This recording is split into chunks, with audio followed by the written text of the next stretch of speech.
Hello guys, welcome to back. And in the previous video I already taught about antigenic properties, and from now this video we started the pathogenesis of rabies virus, so we can get started now. Okay, let's start. So here's the pathogenesis. Okay, as rabies is a natural infection of dog, foxes, cats, wolves and bats. And vampire birds are important with important maintenance host. Okay, so man is infected by the bite of the rabid dog or the other animals. Okay, what are the other animals just like foxes, cats, wolves, bats, etc. Okay, so next that saliva containing virus is deposited in the wound. ये जो saliva होता है मतलब कि जो virus containing saliva होता है वो जब डिपॉजिटेड होता है उन में, तब भी ये वायरस हमारे बॉडी के अंदर जाने का चांसेस भी रहता है. ओके, सो इन्फेक्शन में ऑल्सो भी acquired by the inhalation of the massive virus aerosol generation in the bat caves. Okay, inhalation के थ्रू में भी हमको इन्फेक्शन का चांसेस रहता है. So now the incubation period of this virus varies from 1 to 3 months. Sometimes it may be short as 10 days, particularly in children with the wounds on the face and neck. तो बच्चों में जब ये इसका incubation जो period रहता है, तो बच्चों में क्या होता है कि वो वेरी करता है 1 से 3 मंथ तक का, और मे बी also touch तो 10 डेज तक का पर्टिकुलरली चिल्ड्रन में भी होता है. और क्या होता है इसमें कि फेस और नेक में घाव हो जाता है.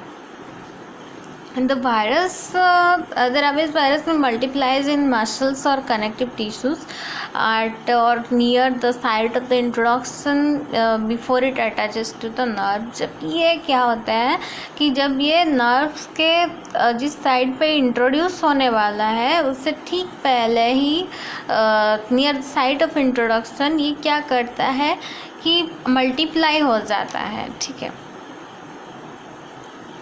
ओके. तो अब देखते हैं इसका डायग्नोसिस प्रोसीजर क्या है. So here is the lab diagnosis procedure for the human beings. Okay, so diagnosis can be made antemortem और postmortem. So in the corneal impressions, near facial skin biopsies or saliva are important specimens for the antemortem diagnosis using immunofluorescence test. तो जो antemortem diagnosis होता है, जो important specimen होता है antemortem diagnosis के लिए, तो वो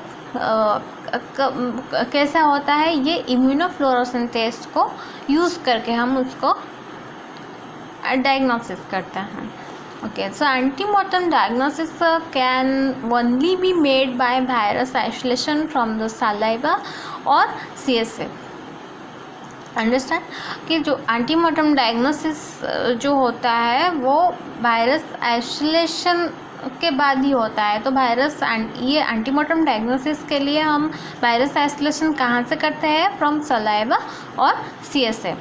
okay, so for antemortem there are some specimens just like corneal impressions, smears, facial skin biopsies, saliva or CSF. Okay, these are the specimens for the antemortem diagnosis. Okay, and for the postmortem diagnosis, here the salivary glands, brain tissue, hippocampus, cerebellum, these are the required specimens for the postmortem diagnosis.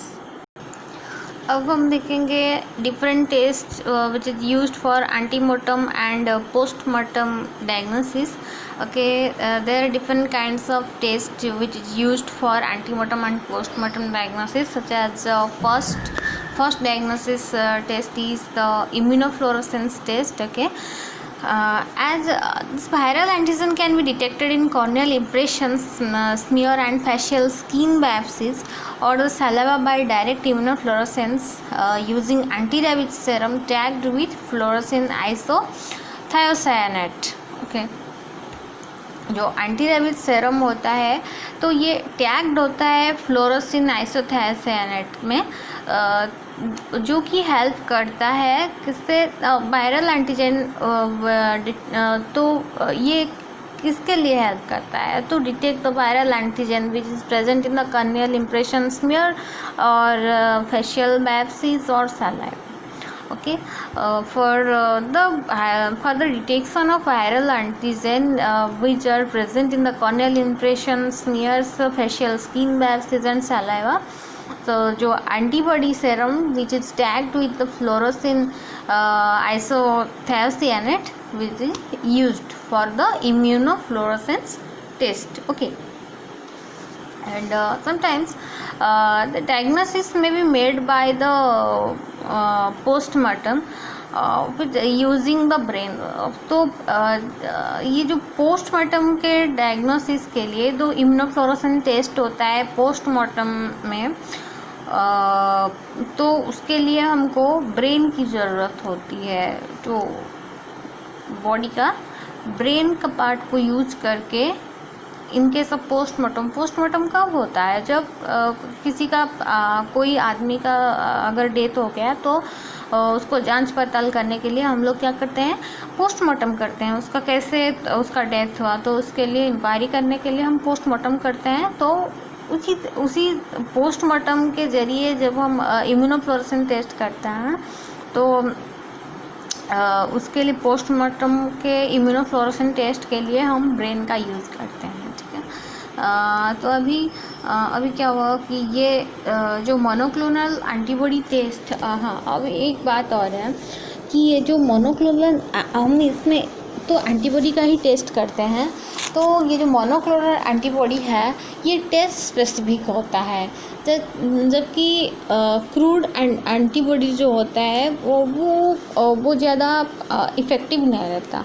तो sorry, crude anti serum के तहत ये ज़्यादा effective नहीं रहता। तो इसलिए हम लोग क्रूड एंटी सेरम के बदले में हमको मोनोक्लोनल एंटीबॉडी लेना है, क्योंकि ये टेस्ट स्पेसिफिक है। तो अभी और एक जो है दूसरा लैब डायग्नोसिस वाला टेस्ट, वो क्या है, demonstration of Negri bodies. Okay, so this is demonstrated in brain but may be absent in 20% of human cases। ये जो होता है ये डेमोन्स्ट्रेट होता है ब्रेन में, बट 20% ह्यूमन केस में ये एब्सेंट रहता है। ठीक है, और इट अपीयर्स, ये कहाँ पे दिखाई देता है, it appears in the intracytoplasmic. Okay, और ये मतलब कि कैसा दिखाई देता है, ये जो नेगरी बॉडीज होता है उसका अपीयरेंस कैसा होता है, it appears as intracytoplasmic oval round purplish pink bodies. Okay, and characteristic similar होता है बेसोफिलिक इनर ग्रैन्यूल्स के साथ। ओके, अभी ये जो नेगरी बॉडी है, इस नेगरी बॉडी को हम डेमोन्स्ट्रेट कैसे करते हैं, इस सेलर्स टेक्निक के थ्रू में। ओके, तो basic fuchsin and methylene blue in alcohol is the Seller techniques basic. Okay, this Sellers technique is used to demonstrate these negri bodies. Okay, the advantage of this technique is that fixation and staining are done simultaneously.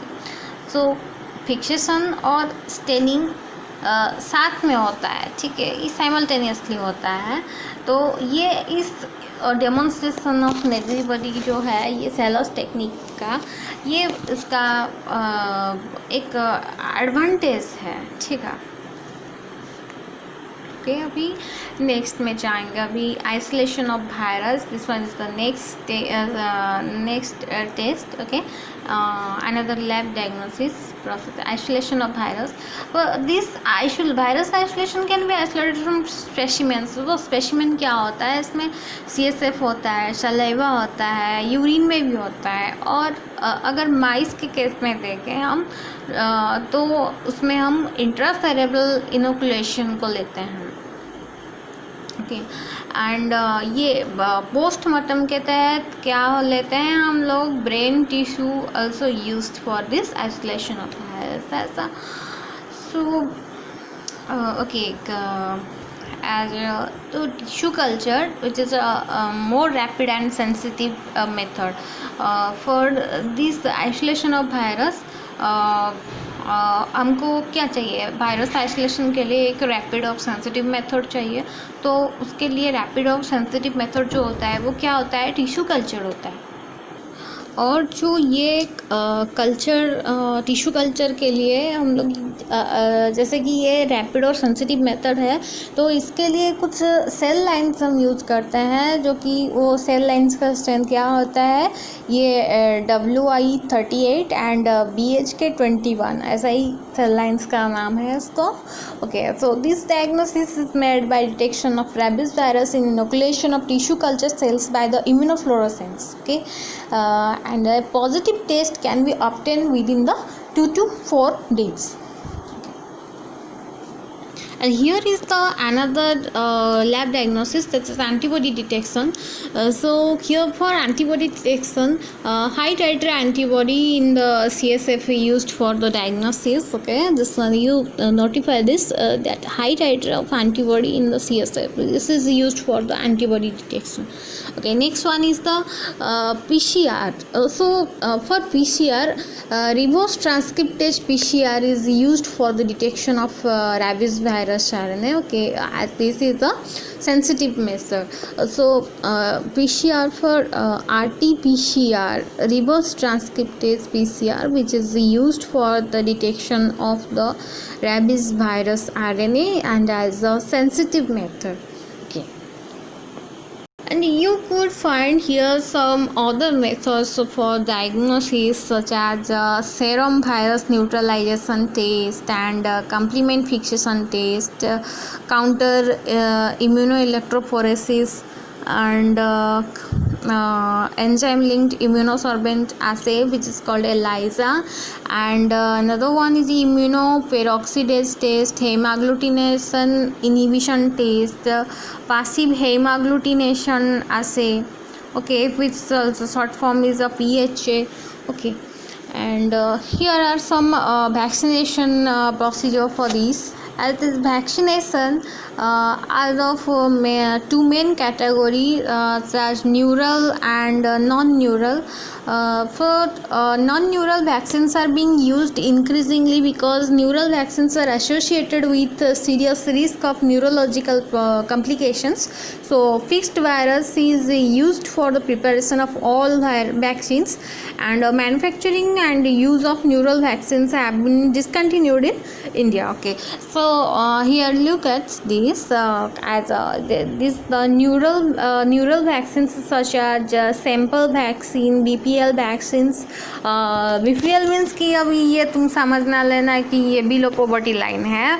BPL का मतलब इधर है beta propiolactone vaccine. Okay, beta propiolactone vaccine, which is short form is called BPL vaccine, and another one is the infant brain vaccine. ठीक है, ये तीन गए neural vaccines में. एंड नॉन न्यूरल वैक्सीन में क्या आता है हमको, एक वैक्सीन आता है डॉक एम्ब्रियो वैक्सीन, डॉक एक वैक्सीन आता है, डॉक एम्ब्रियो वैक्सीन आता है, टिश्यू कल्चर वैक्सीन आता है, और ये चीक एम्ब्रियो वैक्सीन भी आता है. ठीक है, that's all. Thank you for watching this.